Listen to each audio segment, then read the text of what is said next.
My grootste wens, o Here, is om U lof te sing. Vandag breek tot my skepper, my danklied U te bring. Ons volgende lied is Vonk 203.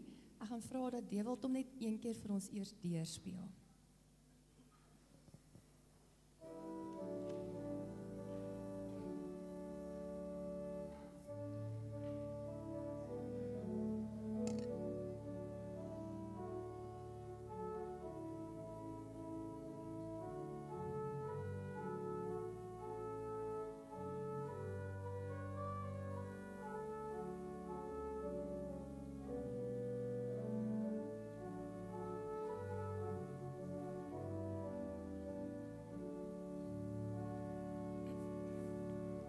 Wees U, o Here, my uitsig, my hoop, kom breek tog die toekoms, geleenthede op, en wat ook nog kom in die dag of die nag, wees U dan my harde, en hou U die waak. Wees U die wysing, my leider, my krag, want net deur U hand kan ek uitkoms verwag. En wees U my vesting, my skild en my swaard, hier skenk tog U vrede, ook hier in my hart. Wees U die eerste en laaste vir my, want niks op die aarde kan my so verbly. Wees U dan my lofsang, my bede, my seën, net op U vertrou ek, hier op U alleen. Volgende lied is die baie bekende Ek sien 'n nuwe hemel kom.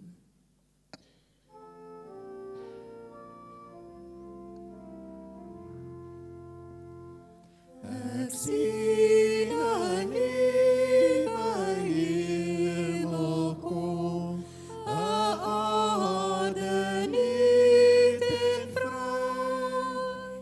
Die see en al wat skyn verdwyn, God self kom by ons bly. Die nuwe stad Jerusalem, daar uit die hemel neer, skoon soos 'n bruid in eerlikheid, geliefde van die Heer. Die Heer droog al die trane af, verby is droefheid dood. Ja, pyn en smart, wyk uit die hart, ons moeite, angs en nood. Kyk, ek maak alles nuut, sê God, laat hom wat ons het kom, en hy sal vind, hy is my kind, ek is 'n God vir hom. Oorwinnaars ons alles her, en drink uit die fontein, van lewenswater heerlik rein, en God sal oor ons skyn. Ek sien ons het nog 'n minuut voor die dominee hier is. Kom ons sing Vonk 203 weer, asseblief.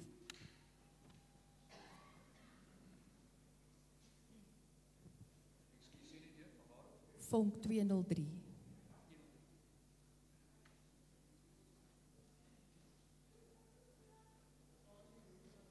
Dankie Michiel. Wie sien o Here my uitsig, my hoop, kom breek toch die toekomsgeleenthede op, en wat ook mag kom in die dag of die nacht, wees U dan my herder en hou U die wacht. Wees U my skuiling, my redder, my krag, want net deur U hand kan ek uitkoms verwag. En wees U my vesting, my skild en my swaard, hier skenk tog U vrede, ook U in my hart. Wees U die eerste en laaste vir my, want niks op die aarde kan my so verbly. Wees U dan my lofsang, my bede, my seën, net op U vertrou ek, hier op U alleen.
Goeiemôre broers en susters.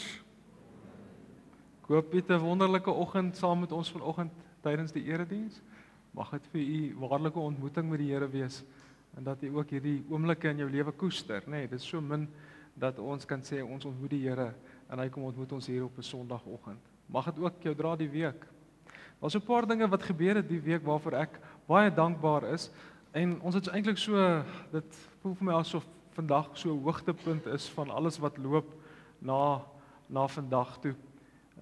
Ek dink byvoorbeeld aan die gedagte dat 'n mens nog hier is, nê. Nee. Dit is eintlik is wonderlik om te kan sê ons is nog hier, maar ek sê dit nou baie ligtelik en ek sê dit nie as 'n spot nie. Moet my nou nie verkeerd verstaan vanoggend nie. In my preek ook vanoggend, jy gaan nou hoor, eintlik is my preek 'n bietjie voortydig. Hierdie tydperk preek ons eers aan die einde van die jaar, hier November se kant op die kalender, die tydperk van die eskatologie. Maar nou na die gebeure het ek gedink ek moet dit so 'n bietjie 'n tema maak vir vanoggend en 'n bietjie met julle daaroor gesels, om 'n bietjie te praat daaroor. Maar ek dink ons as gemeente het 'n mooi week gehad en ek is so dankbaar daarvoor. Ek moet vir julle sê ons het 'n pragtige naweek gehad. Ons het die naweek weer jaffels gebak, die bazaar, daar was 'n groepie uit die bazaarkomitee uit wat die gemeenskapsfees ondersteun het daar by die Voortrekker Monument en ons het jaffels gebak. Dit was, en ek moet dit nou net vir julle sê, my dogtertjie het saam met my gegaan en sy het vir my gesê, "Pappa, ek het nog nooit sulke lekker chicken en mayo jaffel geëet nie." Sy was gaande daaroor. So sy het net vertel van hierdie chicken en mayo jaffel wat sy geëet het. So En ek het die heerlikste ontbytjaffel ook geëet. Dit was net so lekker, die ontbytjaffel daar. So ek wil vir die span baie dankie sê, die van julle wat daar opgedaag het. Dit was nie net een span nie. Adrian, jy het 'n paar mense gehad. Wat ek so dwarsteer en ek hoor hulle die vorige aand al begin maak en hulle was al 5:00 gisteroggend daar. Ek wil vir julle baie dankie sê vir almal wat kom ondersteun het en kom help het. Baie dankie. En dan wil ek ook dankie sê vir die manne. Julle ons het lekker gekuier gister. En wat 'n bonus toe die bokke nog wen ook, nê. Nee. En die manier hoe hulle gewen het. Wat 'n game was dit nie. Dit was fantasties. Maar ek moet vir julle sê dit was gister 'n heerlike dag met die manne ook en ek sê nou in die konsistorie vir die kerkraad, dit was so wonderlik om te sien dat al die kerke in ons omgewing, jy weet, hervormde kerke het hulle dominees, hulle het ook gekom saam met ons kom kuier gister. Ek het vir professor Beyers gesien, vir dominee Leon Geel, vir dominee Jaco Vogel, hulle het almal saam met ons kom kuier. Dit was 'n wonderlike dag. Gerard het met vir die manne sê dankie. Ons het lekker skaap geëet, nê. Nee. Hoe sê iemand vir my, dit lyk of ons almal lip-eyes aan het vanoggend van al die lekker skaapvleis. Hoe bevoorreg is ons nie dat ons dit kon doen nie. Baie dankie Gerard, dit was 'n lekker kuier. Maar broers en susters, hierdie week is ons weer aan die gang en ons is besig met 'n klomp dinge. Hierdie week is daar weer Bybelstudie, die oggend en aand Bybelstudie. Julle moet nou onthou, ek wil dit nie so sê nie, maar dit is nou my laaste Bybelstudie ook wat ek gaan aanbied. So ek hoop om julle daar te sien die oggend en aand Bybelstudie. Dominee Dries dink ek gaan dit verder in die jaar weer aanbied. Gaan ons 'n bietjie verder, gaan hy verder gaan met Jakobus. Dan is daar ook Amicus, die studente Bybelstudie hierdie week. Knoop dit vas, die studente, dit is 'n heerlik. Jy sal sien in die middelblaadjie van die afkondigings het hulle so pragtige net so 'n blaadjie gegee om te sê wie hulle is en wat hulle alles doen met die Bybelstudies. Want dit is nie net 'n ding wat ons hier by die kerk doen nie, die Amicus, die studente nie. Hulle kuier regtig oral. So kyk 'n bietjie na die blaadjie, julle sal sien en dit geniet. Broers en susters, dan is daar die herfskring ontmoeting ook donderdag 10:00 die oggend. So dis nou vir die senior lidmate, u is welkom om 'n bietjie daar te kom kuier. Dan sien ek ook dominee Almine het gesê daar is ook aanlyn doopskategese die 1 Oktober. So kyk maar 'n bietjie daarna 7:30. Dan ek dink ons laaste groot projek wat ons aanpak hierdie jaar is die golfdag. En ek dink dis die 28ste Oktober hier by Centurion Estate en of is dit seker reg? Is dit Centurion Country Club? Nee. Is dit Centurion Country Club waar ons speel? Ek hoor nou daar's net 'n paar vuurballe oop. Alreeds. So asseblief as jy nog van iemand weet wat wil of gesê het hulle wil, laat hulle vinnig inskryf want ons vuurballe raak baie vinnig klaar. So laat hulle inskryf en saam met ons 'n bietjie dit kom deel. Broers en susters, dan is ek by die verjaarsdag, die lidmate bo 80. Nou die 28ste vandag verjaar tannie Rina. Hierso staan sy's 82, maar ek onthou sy was verlede jaar 80. So tannie Rina is dan 81, nê. Nee, as ek die sommetjie reg maak. Tannie Rina is 81, so dis 'n drukfout daai. Dis 'n vingerfout. Want tannie lyk nie 82 net, tannie Rina, hoor. Tannie, ons hoop tannie het 'n heerlike verjaarsdag en tannie word baie bederf deur die familie en die mense wat lief is vir tannie in hierdie tyd. Vol van gesondheid, tannie Rina. Dan sien ek ook tannie Hannetjie Minnaar verjaar vandag. Sy word 92 jaar oud. Môre verjaar tannie Maureen Skuurman, sy is 85. Die 30ste tannie Wilien Klopper, 88 jaar oud en dan die 30ste ook tannie oom Piet Venter, 85. 2 Oktober tannie Hanelie Koetser, 92. 3 Oktober oom Kas Norkee, 84. Oom Kas. Jo. En dan die 4de Oktober tannie Elsa Liebenberg, dan sy 80 jaar oud. Waar is tannie Elsa? Ek het haar gesien. Sy hier voor sit sy. Tannie Elsa, welkom by die klub. Ja. Ons wens tannie hartlik geluk. Tannie is nou onlangs deur 'n operasie ook. So op 'n mooi en 'n geseënde jaar, tannie, hoor. Dan broers en susters, ons dink ook in ons gebede aan lidmate wat deur 'n moeilike tyd gaan. Ons dink aan mense soos tannie Trudy Deetlifs en Ansia van Skalkwyk, as ook Dr. Johan de Beer. Hulle moeders is oorlede die afgelope weke. So ons dink aan hulle en ons dra hulle op in die hande van ons Here. Ook doen ons voorbeding vir oom Jan Boysen, tannie Marita Thomas, Rita Swart, Marie van Bouillon en oom Tony Holtzhausen. So kom ons dra hulle ook in ons gebede in die hande van die Here op. Dan net so laaste afkondiging, broers en susters, ek wil maar net hê jy moet kennis neem daarvan. Ons het nou verlede week afgekondig, ons het nou nie baie dit afgekondig nie, so ek vergewe jou as jy nie geweet het van dit vanoggend nie. Maar ons het so buitekant, as jy so uitgaan by die kerk, aan die regterkant staan daar Rata, ek weet nie of daar baba ook staan nie, maar ek het 'n baba gesien, daar staan Rata baba. Ons het gevra dat julle asseblief baba produkte moet bring vir Rata, vir kindertjies. Ons het dit daar buite gesit, so as jy dit saamgebring het, sit net vir ons, pak net vir ons daar uit. Ons doen 'n muntlegging maar met baba produkte. So as jy dit vir ons daar kan sit. As jy nou nie vergeet het nie in hierdie woord ek nou sê laat jou baie skuldig voel, is ek baie dankbaar. Dan kan jy volgende Sondag weer vir ons bring, maar gee dit sommer dan in die kantoor as dit reg is, asseblief. So as jy nou skuldig voel, dan hoop ek jy voel skuldig genoeg om dit tot volgende Sondag vir ons te bring. Broers en susters, ek dink dis al afkondigings vir vanoggend. Ek wil nou vir u sê volgens wat ons uitgewerk het, gaan hierdie eintlik nou my laaste preek wees. En dan voor my afskeidspreek in die gemeente. So dis eintlik skielik en is vinnig, maar ek is nog in die gemeente en ek is nog deel, ek sê nou vir die manne gisteraand, ek is dalk nou nie meer 'n dominee in die gemeente nie, maar nou is ek net 'n lidmaat in die gemeente. Nou kan ek net kerk toe kom en kom sit in die banke en kom luister. So, dankie. Ek gaan vra dat ons begin met 'n lied van toetrede. Kom ons sing hartlik saam. Lied 528. Ons sing dit staande en dan bly ons staan vir die uitspreek vir die foto met die seën. Daarna sonder aankondiging die lofgesang.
Gemeente, ons lees in Handelinge 17 vers 31.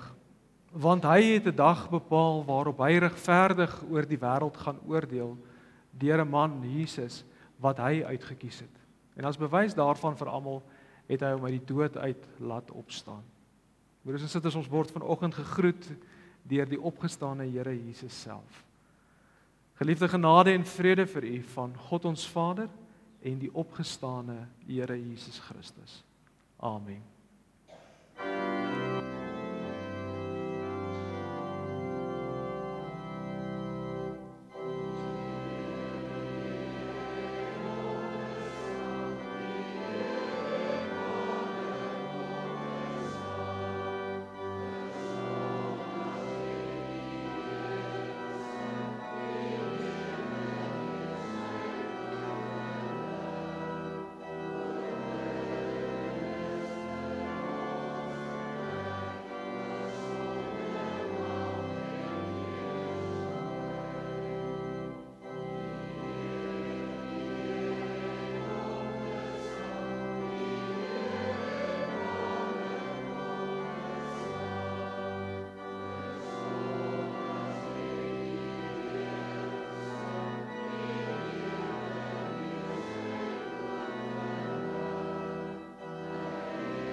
Luister na die wil van die Here, soos dit in sy woord geopenbaar word in 2 Petrus 3 vanaf vers 11 tot 14. Aangesien al hierdie dinge so aan hulle einde gaan kom, moet julle des te meer vroom en aan God toegewy lewe. Leef in verwagting dat die dag van God kom en beywer julle daarvoor. Die dag waarop die hemel in vlamme sal vergaan en die hemelliggame sal brand en wegsmelt. Maar ons leef in die verwagting van 'n nuwe hemel en 'n nuwe aarde, wat God beloof het en waar die wil van God sal heers. Daarom, geliefdes, terwyl julle hierdie dinge verwag, moet julle daarvoor beywer om vlekkeloos en onberispelik voor God en in vrede met hom te lewe. Kom ons bely ons geloof deur Vonk 224 vers 1 tot 3 te sing. Ek noem vir julle gesang 224 vers 1 tot 3.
Ons weet hoe liefdeloos ons teenoor God en teenoor ander mense is.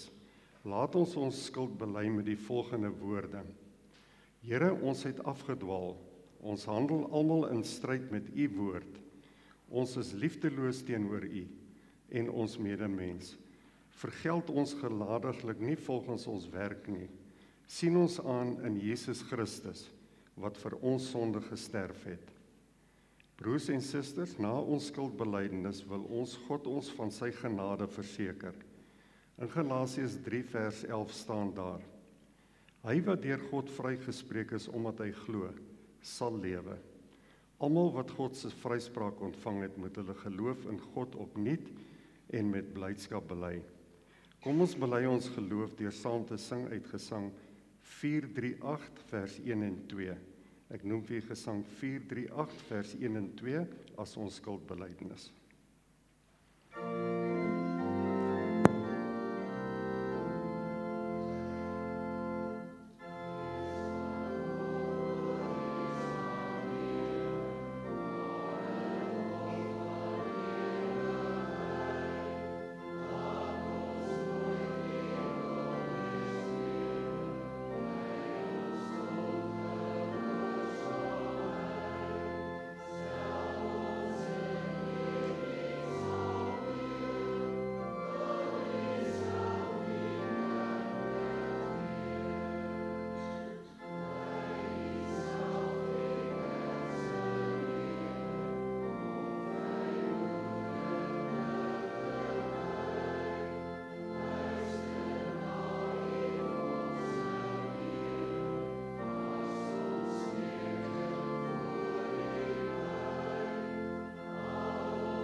Geliefde, terwyl ons net so bly sit, kom ons buig ons hoofde en doen ons 'n gebed. Here, ons wil vir U dankie sê dat ons vanoggend hier in U kerk bymekaar kan kom. Dankie Here dat wanneer ons sing hier van U groot genade, dan is dit nie net 'n genade waarvan elkeen van ons sing hier in die erediens nie, maar dis ook 'n genade wat ons uitleef na buite toe. Want Vader, in U woord en in die gemeenskap van wat dit is om kerk te wees, in 'n medebroer en suster se hart en oë van blydskap, verlange en hartseer. In hierdie oomblikke tussen mekaar, Here, vind ons opnuut weer u liefde vir ons. En daarom kan ons dit ook na buite toe uitleef. En daarom is dit vir ons so wonderlik om op 'n Sondag hier u te beleef, maar ook mekaar te kan ontmoet en te sê, Heer, u het opgestaan. U is ons God, ons verlosser, ons saligmaker. U maak heel wat stikkend is. En dit getuig ons. En daarom kan ons ook met vrymoedigheid bid vanoggend. Here, daar's soveel mense wat deur beproewing en swaar kry en seer kry gaan. En ons wil vra dat u deur die Gees, Heilige Gees ook daar sal wees en uitkoms sal gee. Ons bid, Heilige Gees, dat u ook daar sal wees, dat u ook mense sal aanraak en dat u ook in daardie oomblikke sal vertroosting en troos bring. Wanneer hulle voor 'n oop graf moet staan, wanneer hulle moet worstel oor slegte nuus wat die dokter dalk bring, wanneer hulle wag vir die operasie wat voorlê. Vader, in al hierdie oomblikke kan ons onsself nie indink sonder u nie. Gaan saam met ons deur hierdie erediens.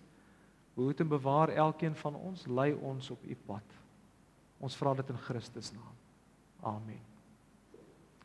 Gemeente, ons gaan saam lees vanoggend uit Matteus 24 vanaf vers 1 tot en met vers 14.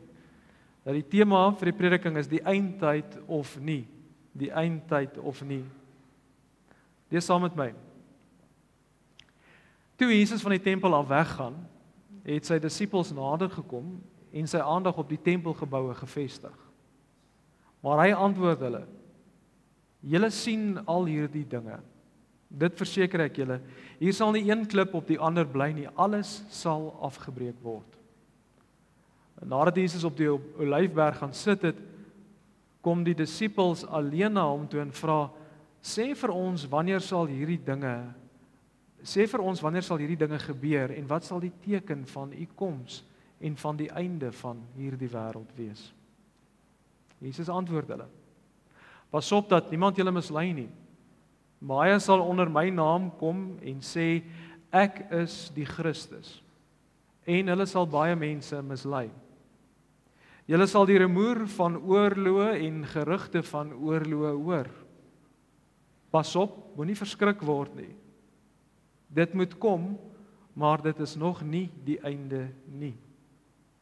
Die een nasie sal teen die ander nasie te staan kom en die een koninkryk teen die ander. Daar sal op baie plekke hongersnode en aardbewings wees.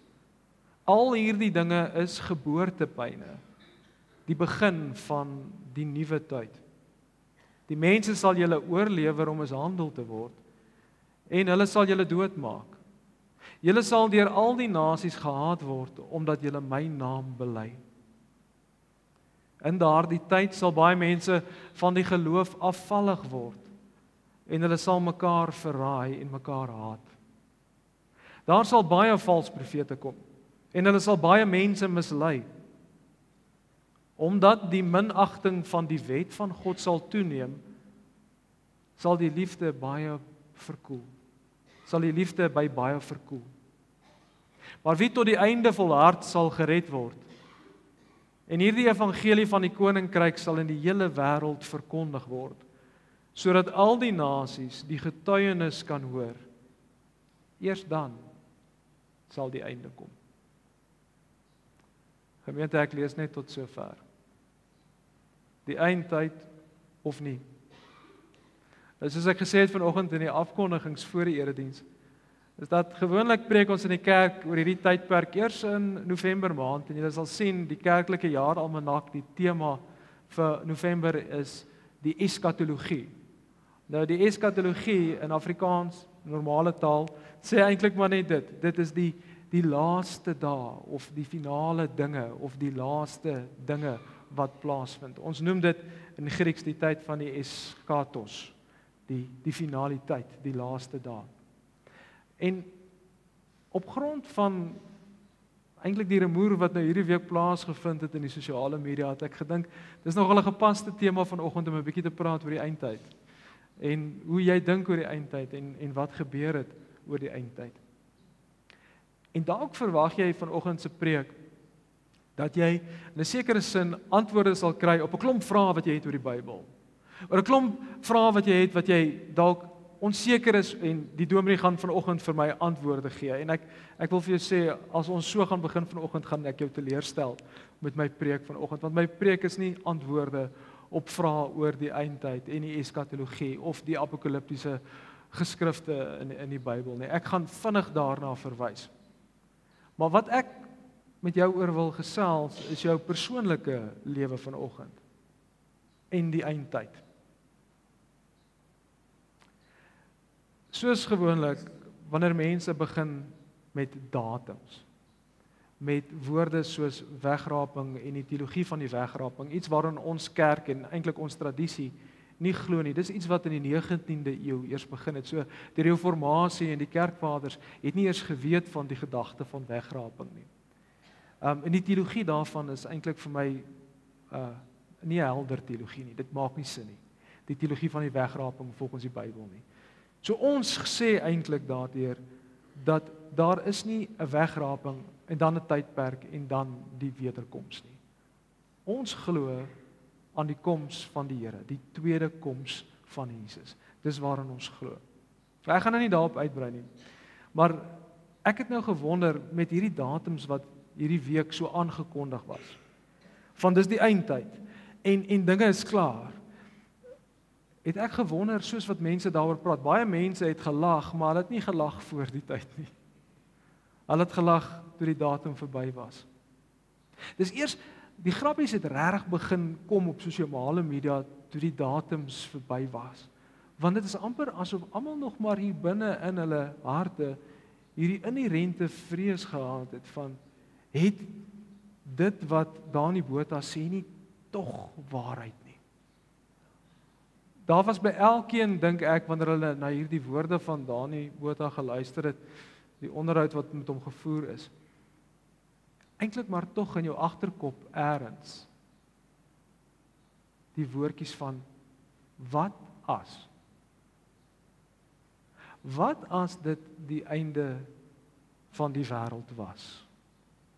Wat as Dani Botha reg was met sy berekeninge wat hy gebou het op 'n klomp ander dinge wat hy gesê het? Maandag dink ek hierdie tyd aangebreek, as ek reg kan onthou. En ek en Mariaan was by 'n vergadering waar al die dominees betrokke was, daar by Rooieskraal gemeente. En ons het vir 'n oomblik ons dogtertjie alleen by die huis gelaat. Ek moes onmiddellik ry van daardie vergadering na 'n ander vergadering toe. En soos wat ek uitstap daar by Rooieskraal uit die gemeente uit, sê Mariaan vir my, bel net huis toe en hoor of Talia okay is. Nou ry ek van Rooieskraal af en ek probeer skakel. Nou, soos die noodlot het ons nou net gepraat oor die wegraping en alles wat gebeur het. Dit was vars in die geheue. Ons dominees het ons ook daaroor gepraat en hier ry ek terug en my dogtertjie tel nie die telefoon op nie. Nou bel ek 'n tweede keer en sy tel nie die telefoon op nie. En dis vreemd. Sy is nog klein, sy sal nie buite speel nie, die huis is gesluit. Ons het vir haar daardie toespraak gegee en sy weet baie goed. Ons doen dit nie, ons hou nie daarvan om alleen by die huis te laat nie, maar baie keer werk ons dinge net so uit. En ek stuur boodskappe, naderhand trek ek af en ek is doodbenoud. En hier begin my eindtyd. Hier begin my vrees. En 'n mens dink mos nie aan hierdie vrees nie. 'n Mens mag mos nie in vrees leef nie. As Christene doen ons dit nie, maar daar's mos altyd hierdie worsteling wat 'n mens het en hierdie was vir my 'n worsteling. En ek het by myself begin dink, wat as? Wat as? Weet jy geliefde, ek het doodsbenoud geword. Doodsbenoud. Ewe skielik het daar scenario's in my kop begin afspeel van wat het met my kind gebeur of wat gaan ek doen as iets met my kind moet gebeur. Dit was my eindtyd. Dit was 'n onbeskryflike vrees wat my oorval het, wat my beetgepak het terwyl ek in die kar gery het. En toe ek weer sien, ry ek ver oor die spoedlimiet. Ek het vergeet van die volgende vergadering waar ek by moet wees. Die hek kon nie vinnig genoeg oopmaak nie. En ek het die huis ingestorm en haar naam uitgeroep. Kon haar nêrens kry nie, daar is sy buitekant besig om te spring rustig op die trampolien. Haar foon in die kamer vergeet. Dit het my laat dink, wat is ons eindtyd eintlik? Wat beteken dit as 'n mens praat van eindtyd? En hoe kyk ons as kerk na eindtyd? Want ek dink dit is nie so maklik nie. Ek dink in 'n sekere sin, wanneer ons praat oor eindtyd, is dit presies dieselfde gevoel wat ek beleef het maandag aand of maandagmiddag toe ek terugry van daai vergadering af. Wanneer ons praat oor eindtyd of die einde kom, dan dink ons ook in dieselfde oomblik is ons emosies van vrees en bang wees. Wat as dit gebeur? En ek wil vir jou vra, as jy 'n prentjie teken in jou kop van die eindtyd, wat hoor jy? Waaraan dink jy? En ek dink as ons 'n prentjie teken, dan is dit presies die prentjie wat ons nou sien op die bord, nê? In ons kop van die eindtyd. Wanneer ons praat van die eindtyd wat kom. Ons dink in terme van 'n komeet of 'n asteroïde wat ons gaan tref enige oomblik, van vlamme, van die wêreld wat in vlamme gaan opgaan. Van dinge wat sleg is en die eindtyd wat na ons toe gaan kom, wat eintlik verskriklik is en ons moet in vrees leef en ons moet doop en ons moet ons lewens regryk en ons moet ons lewens regkry, want die tyd is die verskriklikste tyd wat daar kan wees. Wat is die eindtyd vir jou en hoe lyk jou prentjie? Dis my vraag vanoggend aan jou. Wat is jou eindtyd? En hoe lyk jou prentjie? Nou as ek kyk na die teksgedeelte wat ons saam gelees het vanoggend, Matteus 24, dan is dit interessant om te sien dat hierdie teks eintlik snaaks genoeg een van die min tekste is eintlik die enigste teks in die Nuwe Testament wat bekend staan as die sinoptiese apokalips. Nou eintlik sê dit net in terme van die Matteus, Markus en Lukas evangelie is hier die enigste teks in hierdie evangelies waar Jesus self praat oor die eindtyd. En Jesus verduidelik hier hoe die eindtyd gaan lyk. En hoe ons na die eindtyd moet kyk en hoe ons die eindtyd moet verstaan in hierdie paar verse in Matteus. Eintlik in hierdie 3 hoofstukke. As mens kyk so van Matteus 23 tot en met hoofstuk 25. In hoofstuk 23 is dit hierdie waarskuwings. Hy waarsku die Fariseërs. En dan hoofstuk 24 sê hy die tempel gaan val. Die teks wat ons saam gelees het vers 1 tot 14. En dan in hoofstuk 25 is dit hierdie 3 gelykenisse van hoe die wederkoms kan lyk. En Jesus vertel dit met 3 stories om ons te sê. Maar daar is vir my 3 dinge in hierdie teks wat uitstaan van wat ons help om te dink oor hoe ons eindtyd prentjie moet lyk. 3 woorde in Grieks.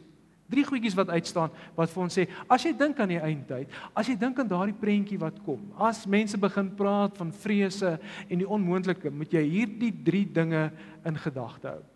Dis 3 tekste in Grieks: parousia, paranese en paraklese. So die 3 P's. Ek gaan dit nou vanoggend net vinnig vir jou uitpak, dat jy so 'n bietjie kan verstaan in Matteus 24 wat probeer Jesus hier sê. Nou die disippels kom na Jesus toe, dan vra hulle vir Jesus, terwyl hy daar by die tempel staan in Jerusalem, Jesus, hierdie dinge waarvan u praat nou van die einde, wat is die tekens van die eindtyd, vra hulle vir Jesus. So dis die vraag, wat is die tekens van die eindtyd? Nou die Griek sê, wat is die tekens van die parousia? So dis waar ek die woordjie parousia kry. Wat beteken parousia? Parousia beteken die teenwoordigheid of die koms daar op die bord. In die Nuwe Testament word dit gebruik vir die wederkoms van Christus. Die groot eskatologiese gebeurtenis wanneer hy weer sal verskyn. So luister wat vra die disippels, eintlik dieselfde vraag wat ek en jy baie keer vra. Ons vra, wat is die tekens van die tyd, Here, dat u weer sal verskyn? Wanneer en hoe lyk die tyd as die wederkoms gaan plaasvind? Hoe lyk daardie tyd? En dan begin Jesus vir hulle uitpak, nê? Jesus sê vir hulle, dit gaan nie 'n maklike tyd wees nie. Jesus sê vir hulle, in hierdie tyd gaan baie mense sê hulle is die Messias. Baie mense gaan sê hulle is die Christus. Baie mense gaan julle probeer mislei deur te sê ek is die Christus. Baie mense gaan sê daar gaan aardbewings wees, daar gaan oorlog wees, daar gaan gerugte van oorlog wees. Jy het gehoor toe ek het gelees het in die teks. Baie mense gaan sê hulle is profete, maar hulle is eintlik valse profete. Daar gaan 'n klomp dinge wees, daar gaan hongersnood wees. Al hierdie dinge was al waar in die tyd van Jesus. Al hierdie dinge was al waar in die tyd van Jesus. Dit was waar in die tyd van COVID. Dit was waar in die tyd van die middeleeue. Dit was waar in die tyd van die Renaissance tydperk. Dit was nog altyd die eindtyd. Dis wat Jesus hier sê.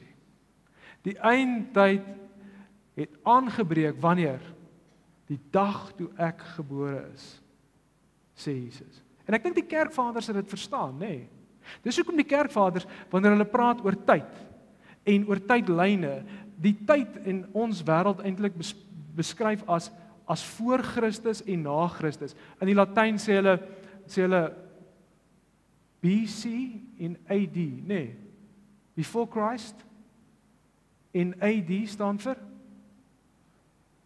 Waarvoor staan AD? Anno Domini. Nee, wat beteken? Die tyd van Jesus, die tyd van God, die jaar van Jesus. So dis wat die kerkvaders geglo het, die dag toe Jesus gebore is, die dag toe na Christus toe Jesus gebore is, het die tyd aangebreek van die einde. Die tyd het aangebreek van die einde. Die eindtyd het toe eintlik al begin.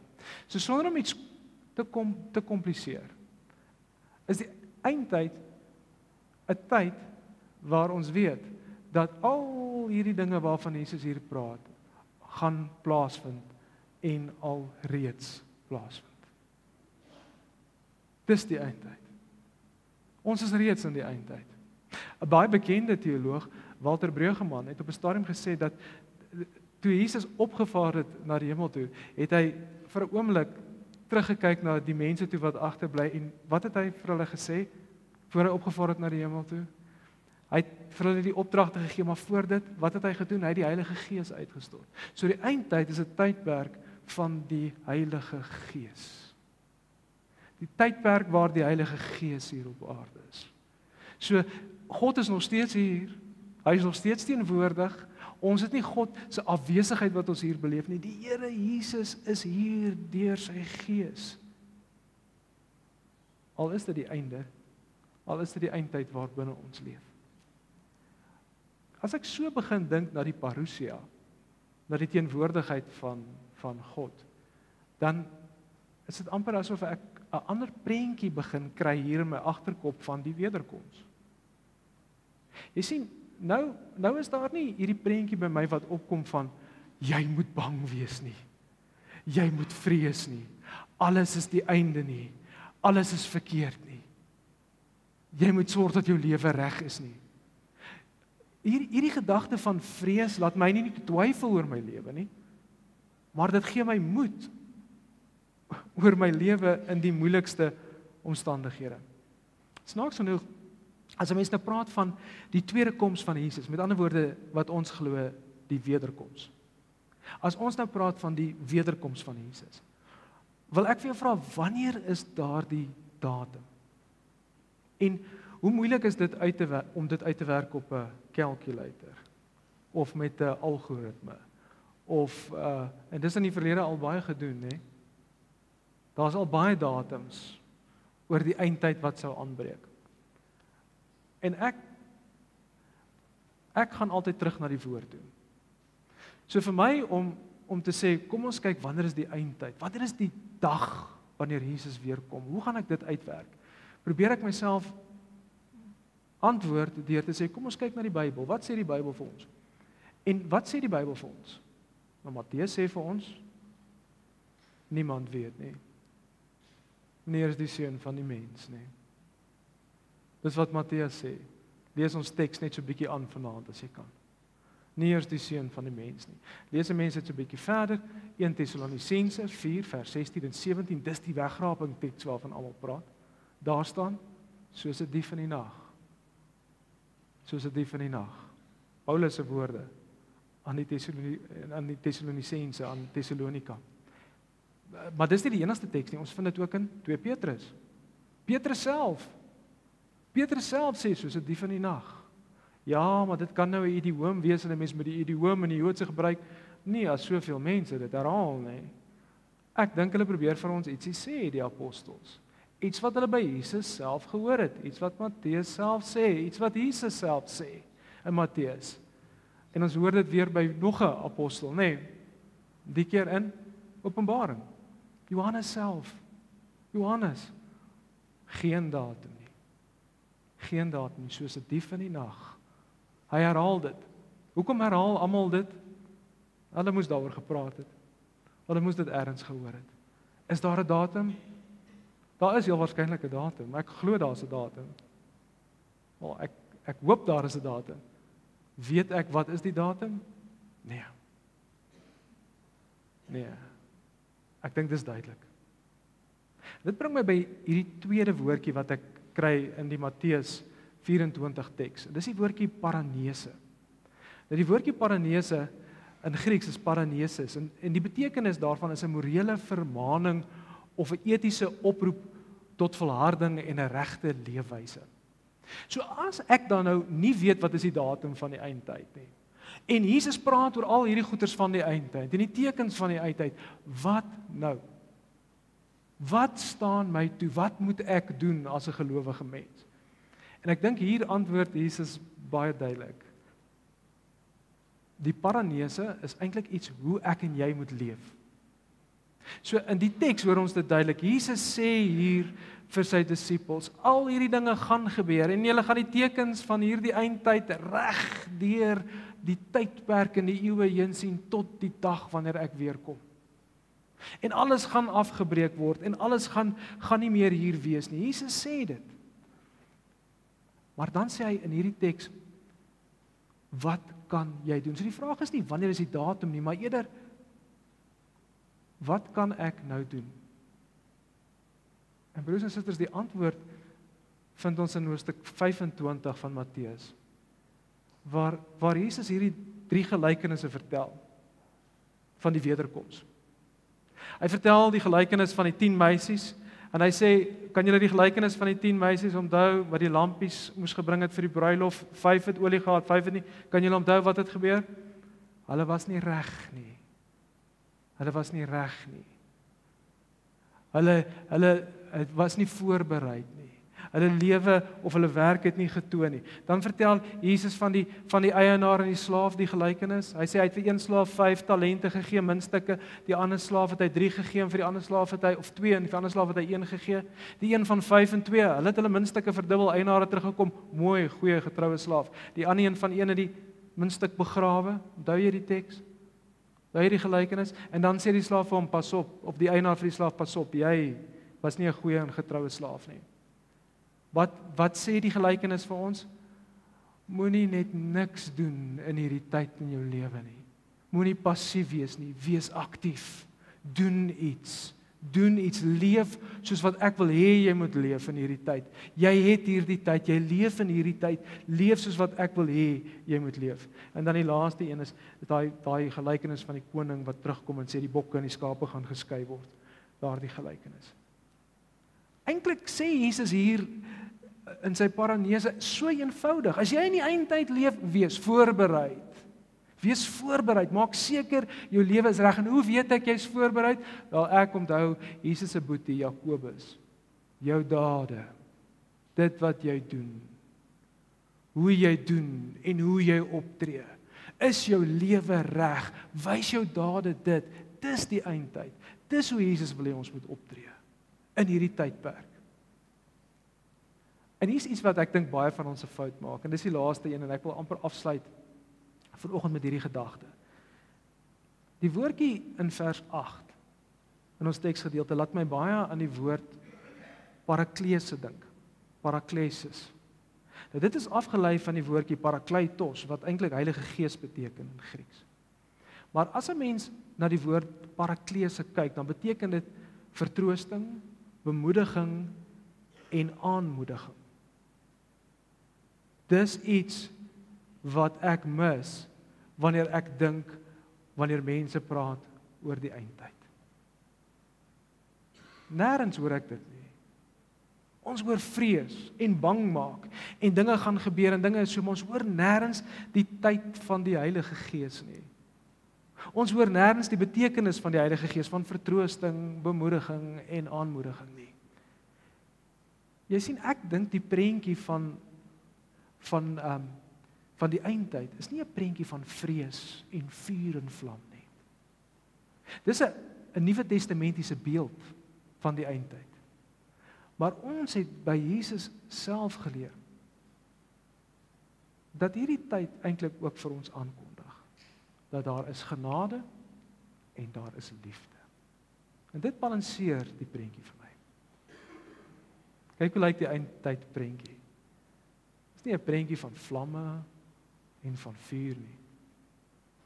In vers 8 in ons geleesde gedeelte hoor 'n mens iets van hierdie parenklese. Daar staan dat hierdie alles, al hierdie tekens, al hierdie swaar kry, al hierdie dinge wat met jou gaan gebeur, die vuur en die vlam, alles wat daar is, hy sê is maar alles tekens van die tyd. Hy sê, Jesus sê, dit is geboortepyne. Geboortepyne. Geboortepyne van wat? Van iets merkwaardig. Van die parousia. God se volle teenwoordigheid in ons lewe. Sien, eindtyd maak my nie bang nie. Eindtyd is nie daar om jou skrik te maak nie. Ek dink eindtyd is daar om vir ons te sê, as dit was maandag, sou ek gesê het, dankie Here. Dankie Here. Ek is elke Sondag in die kerk, Here. Nie dat dit 'n verskil gaan maak nie, maar dit sê iets van wat in my hart is. U is in my hart. Ek leef elke dag u liefde, Here, met almal.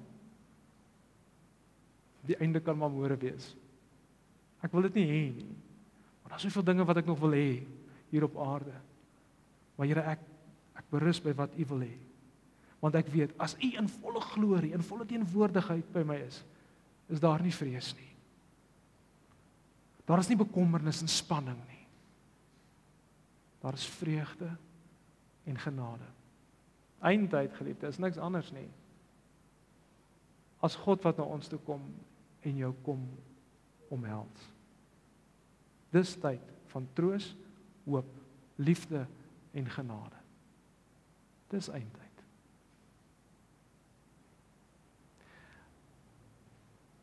Hoe erg moet dit nie wees as 'n mens leef met wat as vra nie. Dink 'n bietjie vir 'n oomblik daaroor na. As ek en jy moet leef met wat as, en daai vrees oorweldig ons.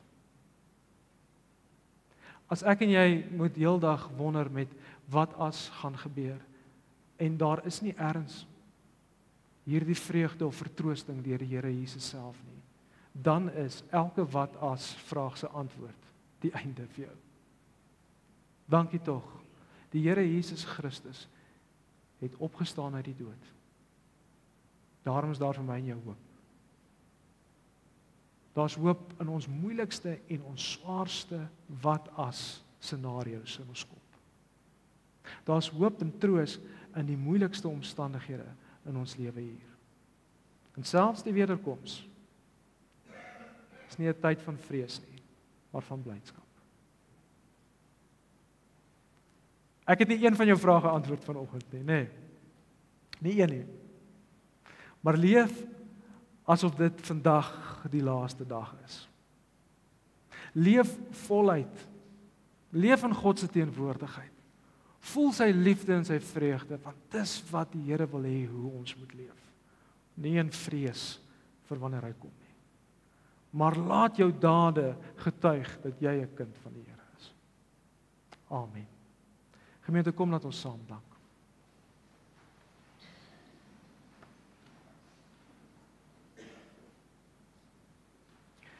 Here, ons wil vir U dankie sê vanoggend vir vreugde, vir hoop en vir troos, vir bemoediging in die swaarste tye in ons lewe. Here, stuur U Gees. En ons kan sê, ons hou vas aan hierdie Griekse term van paraklese, van bemoediging in ons eie lewe. Wanneer ons deur swaar tye gaan, Here, dan wil ons vra, Here, dat U hierdie vertroosting en hoop vir ons sal wys. En wanneer daar dalk nou ook oomblikke sal wees waar dit vir ons voel asof die asteroïde ons wêreld gaan tref, of as dit vir ons voel asof die laaste trompet geblaas word in ons lewe en of ons lewens onherroepelik gaan verander met die volgende gebeurtenis. Here, help ons om nie net in die vrees te leef nie, maar ook te sien dat saam met U is daar uitkoms. En saam met U is daar troos en vertroosting en bemoediging in ons lewe. En daarom wil ons vra, Almagtige God, daar is mense wat al hierdie aankondiging in hulle eie lewe beleef het, mense wat se lewens onherroepelik verander het. 'n Asteroïde in die beeldspraak wat hulle lewe ook tref. En ek wil vra, Almagtige God, dat U in hierdie eindtyd waar dit vir hulle so voel, ook vir hulle die krag sal gee om te sien daar is vreugde en blydskap en dat hierdie nie die einde is nie. Here, niemand weet wanneer is die einde nie. U bepaal dit. Ons leef elke dag soos wat U wil hê ons moet leef. Dankie vir U genade. En dankie vir 'n gemeenskap van gelowiges wat omgee en lief is vir mekaar. Ons bid dit in Christus naam. Amen. Gemeente, ons slotsang vanoggend is gesang 492. Dis 'n pragtige lied. In U is vreugde, vrede en vreugde. Jesus Christus, U is die Heer. Ons weet in lyding, U gee bevryding. U bly steeds ons lofsang, Heer. Kom ons sing net ten slotte en dan bly ons staan vir die uitspreek van die seën.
Die genade van ons Here Jesus Christus, die liefde van God en die gemeenskap van die Heilige Gees sal by ons almal bly.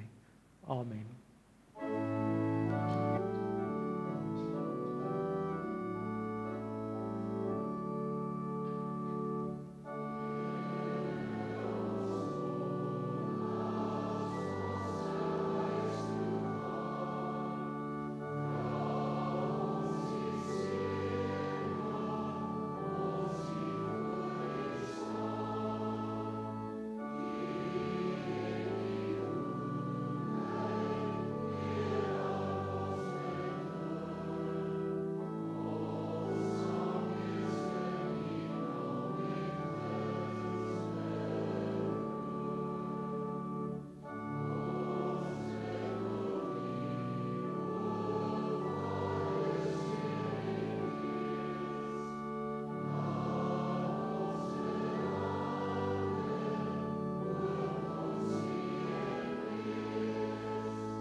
Gaan ons 'n lekker koppie koffie drink. Kom drink saam met ons tee, jy's uitgenooi.